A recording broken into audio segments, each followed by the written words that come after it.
Good afternoon, Mark. Good afternoon, Pete. How are you? Very well, and good afternoon, everybody, to this webinar for education.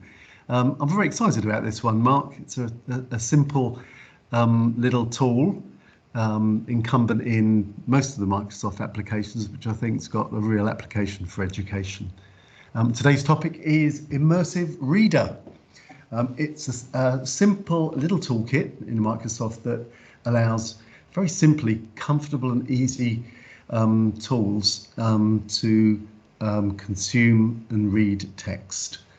It offers a number of features which we're going to take a look at today. And Mark, the Immersive Reader is now rolling out to pretty much all of the Microsoft applications. You see it as a real asset as a teaching aid. Do you want to tell us more?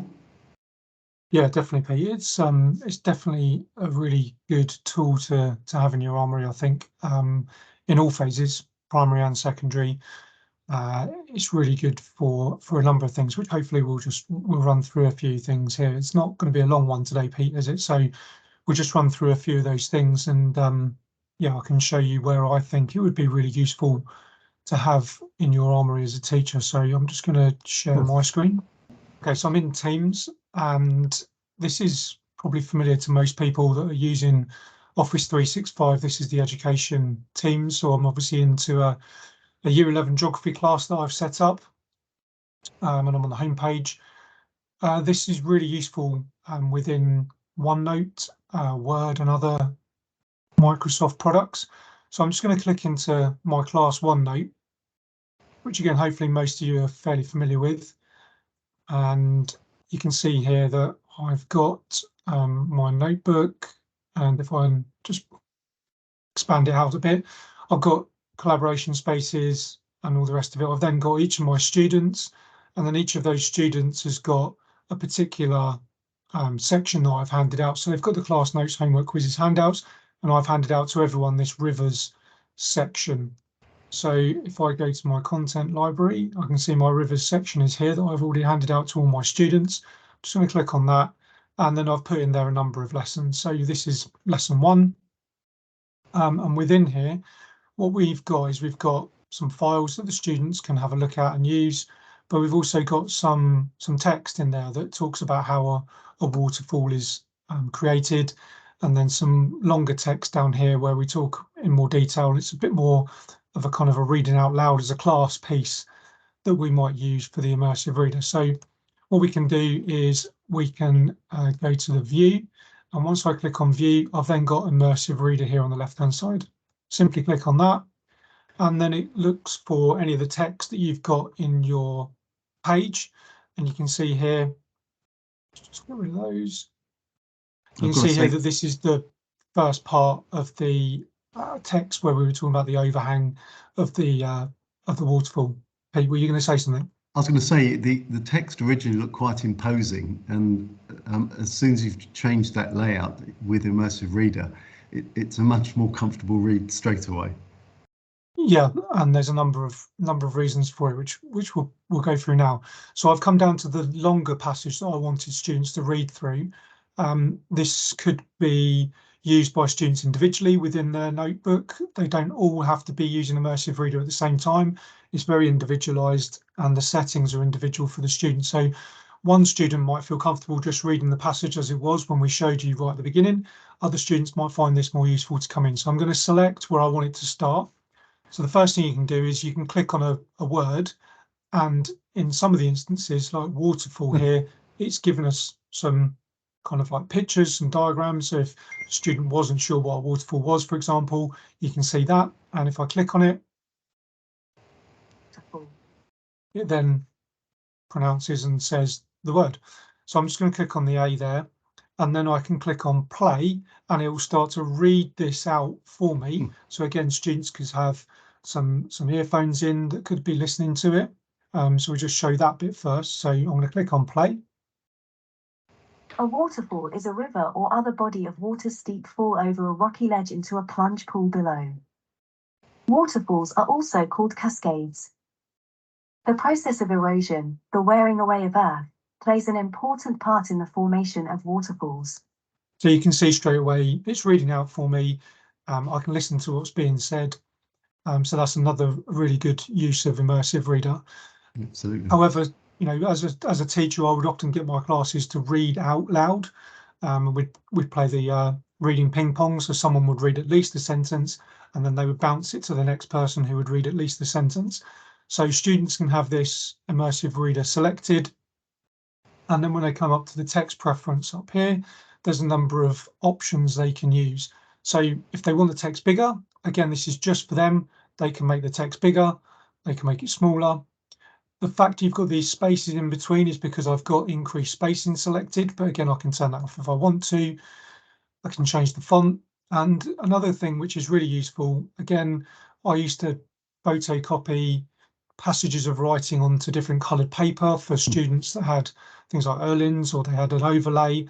So I can just change, or the student themselves can change the background of that text. So I can click on the purpley pink if that's the one they need, or they can have a lime yellow if that's what they need. And then the text is on that colour, which makes it more accessible for those students. Some people also, I mean, I quite like the dark theme. I actually quite like reading white on black rather than black on white. So again, you can change it to your own preferences, really. So that's a really useful feature. And this follows, Mark, the British Dyslexia Association's recommendation. It really is a compelling learning aid for students who struggle with dyslexia. Definitely. And then across the top, you've got some other options. So I'm just going to go to the third one.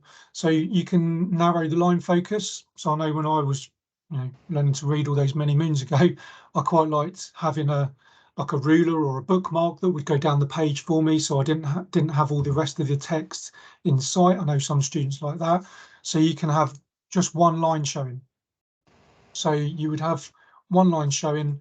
If I close those options, I've now got an up and down arrow, so I can start to read out. You know, an important part of the formation of waterfalls. Waterfalls themselves also contribute to erosion. Often waterfalls form as streams flow from soft rock to hard rock. So you've got that. You've also then got 3 lines as well. So if you wanted a bit more, and then obviously you can turn that line focus off as we had before. It really does. The pictures that you saw with the waterfall comes because that picture dictionary is turned on. If that wasn't there, you can turn it on from here. And the other thing which is really useful here for things, people like EAL students, English as additional language students, is that they can choose a language. Again, individual to them, it's not going to change everyone's, it's just going to change their own. So I'm learning German at the moment, actually. So I'm going to see what it might look like if I change it to German. I can do it by word and I can do it by document. So I'm going to turn the by document on. And will the narration work in German?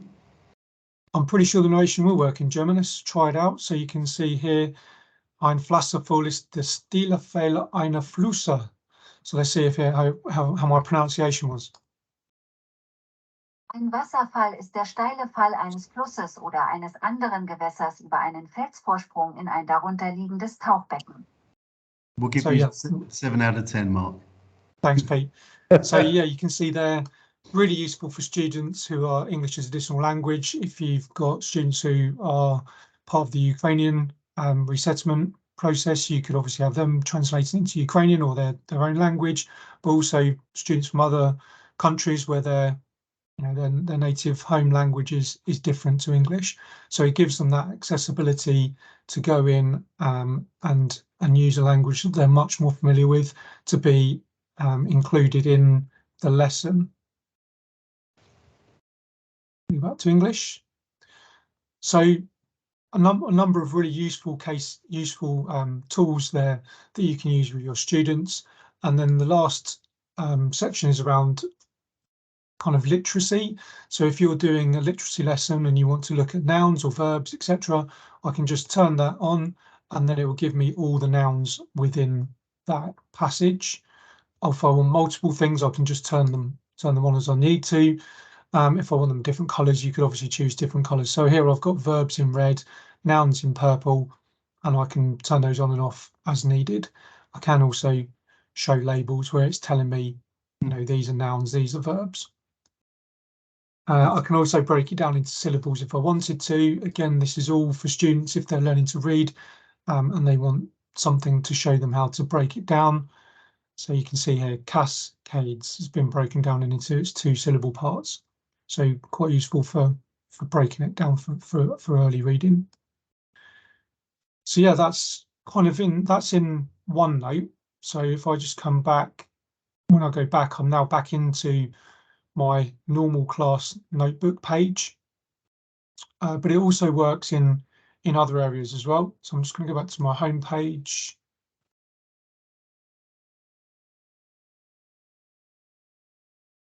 Channel, my files, and I'm just going to open up a Word document. So just again to show you that it is embedded across the Microsoft suite. So here we've got another geography text. Sorry, anyone that's not geography. And if I again go to view, I've then got Immersive Reader, click on Immersive Reader, and the same will happen, but we're just now within Word instead of OneNote or whatever else it might be. Again, click on play. Medmary Managed Realignment Scheme, 2013. In November 2013. And you can see it works exactly the same way in Word as it does in OneNote. And then coming back out of it takes me back to the normal view that I might have of that particular document. So yeah, really, really useful. One of the questions we've been asked, or I've heard asked before, is that's fine if you've already got something that's digitally in the system, if you like. What about hard text? Well, you can use an app called Office Lens, which you can then take a picture of the hard text and it will make it into a document, and you can then bring that into your OneNote or Word, and you can then use Immersive Reader from that digitized version of the Office file picture. So there is a way to do that and still use Immersive Reader. Where else could I see this working? Obviously in classrooms, but libraries, if you've got a library with your SEN department, with teaching assistants, if they're doing particular literacy work or phonics work with students, and they need to kind of break the reading down or make it easier for them to read. And also for languages, obviously, if you can translate something into French, for example, but then get them to translate back. So it's a quick way of translating something rather than having to go to Google Translate to get a text translated, or however it is you might do that. I wasn't a languages teacher, but I could see how it might be useful for languages. Absolutely. But really, a really simple and very useful set of tools. And as Mark said, they're incumbent in most of the Microsoft applications, and Microsoft's intent is to roll them wherever possible to all of their applications. So Mark, we're going to distribute this material, the slides, to all of our education community, and we're going to host a surgery. We'll make dates, make you aware of the dates, and you can drop in and we can do some practical exercises, take a deeper dive into Immersive Reader. I hope that's been very useful. Mark, thank you very much for your demonstration and on educating us on Immersive Reader and also geography. You're very welcome, Pete. Thanks everyone for listening in, and yeah, hopefully we might speak to some of you in the surgeries. Fabulous. Thanks very much. Take care. Bye-bye all.